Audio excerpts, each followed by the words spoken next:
কে আপনার ভাবি নাকি? হ্যাঁ আমার বৌমা। আপনাদের ভাবি। এটাকে যে প্রশ্ন করলেন ভাবি আপনার স্বামীকে নিয়ে চাও, ওইটা তো ভাইয়া ভাবি ভাবি বলতেছে, তো ভাইয়াকে আমি ক্লোন করলাম, কপি করলাম। কিছু ডাকে, ভাবি ডাকে, বৌদি ডাকে। ভাই আপনাকে ভালোবেসে কি ডাকে? অনেক কিছু। জাদু। জাদু ডাকে, জাদু। জাদু। যা Sweet। এরকম তো আসলে অনেক কিছু ডাকে, সোনা ময়না, ঠিক আছে, কিন্তু জাদু জাদু ডাকতে আমরা ডাকে। কখনো শুনি না। হ্যাঁ, ওটা ইউনিক। ওটা সবাই unique। হ্যাঁ। মামুন মানি তো ইউনিক আসলে।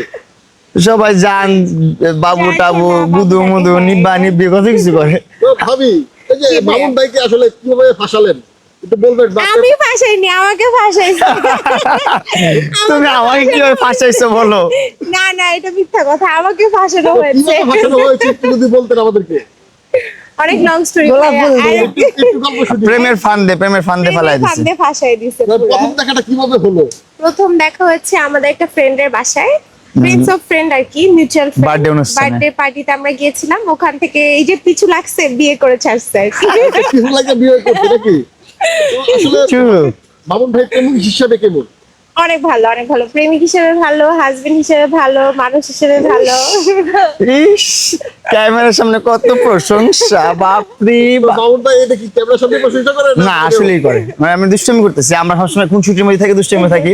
আমরা মনে করি সর্বপ্রথম আমাদের ফ্রেন্ডস হওয়া দরকার, আমাদের বন্ধুত্বের সম্পর্কটা আগে শক্ত হওয়া দরকার। যখন আমরা ভালো ফ্রেন্ডস হতে পারবো, তখনই আমরা ভালো হাজবেন্ড, ভালো ওয়াইফ, ভালো বয়ফ্রেন্ড, ভালো গার্লফ্রেন্ড সবই হতে পারবো ইন ফিউচার। ইভেন ভালো প্যারেন্টস হতে হলে ভালো ফ্রেন্ডস হতে হবে দুজনের। আমরা আগে দুজন দুজনকে বুঝতে হবে, দুজন দুজনের দিন বুঝতে হবে, ভাইব বুঝতে হবে, দুজন দুজনের মন মানসিকতা বুঝতে হবে, একজন আরেকজনের রুচি বুঝতে হবে। হয়তো স্বাভাবিক ওর একটা খাবার পছন্দ, আমার একটা খাবার পছন্দ না, এমন কিছু আছে। যেমন ধরেন আপনার মুরগির কারি যখন আমরা তৈরি করি, সেখান থেকে আমরা সবচেয়ে পছন্দ কি করি? আমরা বেশিরভাগ মানুষ পছন্দ করি লেগ পিসটা। তখন কি করি আমরা ভাগাভাগ করি যে এই লেগ পিসটা তুমি খাও, আবার ও আবার আমাকে দেয় জোর করে তুমি খাও। আমি বলি না, আমি লেগ পিস খাবোই না, আমার লেগ পিস পছন্দই না এখন থেকে। এগুলো হচ্ছে যে নিজেদের পছন্দ অপছন্দ ভাগাভাগি করে নেওয়া, ছোট ছোট স্যাক্রিফাইস করা, কম্প্রোমাইজ, এগুলো থেকে তো ভালোবাসা হবে, সংসার হবে। ছোট ছোট ইফোর্ট। সংসার ধ্বংস হয়ে যায় বা সংসার ভেঙে যায় কোন সময়? যখন আপনার শুরুতে ছোট ছোট ইফোর্ট গুলো দেওয়া থাকে। বিয়ে করার পর মনে করে যে এই আমার তো বউ হয়ে গেছে, এখন আর ইফোর্ট দিয়ে কি হবে। তুমি কিন্তু বিয়ের পরে একটু ইফোর্ট কম দাও, এটা কিন্তু সত্যি। এটাই বলতেছি যে বিয়ে করার পর অনেক ভালো হয়ে গেছে, অনেক। আপনি দেখবেন নির্বাচনের আগে মন্ত্রীরা, নেতারা ওই জায়গায় জায়গায় দৌড়ায়, জায়গায় জায়গায় যায়, হ্যাঁ, জনগণের কাছে যায়, বাবা চাচি খালা আপা আমার ভোট দেন, ভোট দেন, ভোট দেন, এটা দিমু ওটা দিমু, এটা করবো এটা করবো, অনেক করতে থাকে। সারাক্ষণ খোঁজ খবর নাই, খাইছেন ঘুমাইছেন, নিঃশ্বাস নিছেন নিঃশ্বাস ছাড়ছেন, বাবা নিঃশ্বাস নিচে কষ্ট হচ্ছে অক্সিজেন দিব। ভোট নেওয়ার আগ পর্যন্ত, ভোট নেওয়া শেষ, এবারের সংগ্রাম, দেশ গড়ার সংগ্রাম, ঘুরবো, আপনারা থাকেন, পরে দেখতেছি বিষয়টা এরকম বিষয়। বিয়ে করার আগে অনেক তেল মারতে হয়, প্রেম করার সময় তেল তেল মাইরা তারা বিয়ে করা শেষ।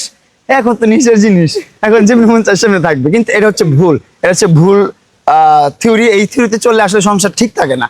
আসলে আপনারা যেভাবে প্রেম করে বিয়ে করছেন, বিয়ের পরে ওইভাবে প্রেমই করতে হবে। ওই ছোট ছোট ইফোর্ট গুলো রাখতে হবে, ছোট ছোট স্যাক্রিফাইস গুলো করতে হবে। আপনি যে অনেক কষ্ট করে ধরেন 10 টাকাতে একটা ফুল কিনে নিয়ে আসছিলেন প্রেম করার সময়, বিয়ের পরে ওইটাও রাখতে হবে, মনে রাখতে হবে 10 টাকাতে একটা ফুল নিয়ে যেতে হবে। সেম ওই আগের ভালোবাসাটা, আগের ভাইবটা, আগের সম্পর্কটা টিকে থাকবে সারা জীবন। তো আমরা কি করি, এই ছোট ছোট ইফোর্ট গুলো ভুলে যাই, মনে করি যে বিয়ে করে ফেলছি, বউ হয়ে গেছে, এখন এই ছোটখাটো ইফোর্ট দিলেই কি না দিলেই কি। এইটা যদি মনে করেন তাহলে সবচেয়ে বড় ভুলটা এটাই হবে যে আপনি সবচেয়ে বড় ভুল করেন ছোট ছোট ইফোর্ট গুলা ভুলে যেয়ে।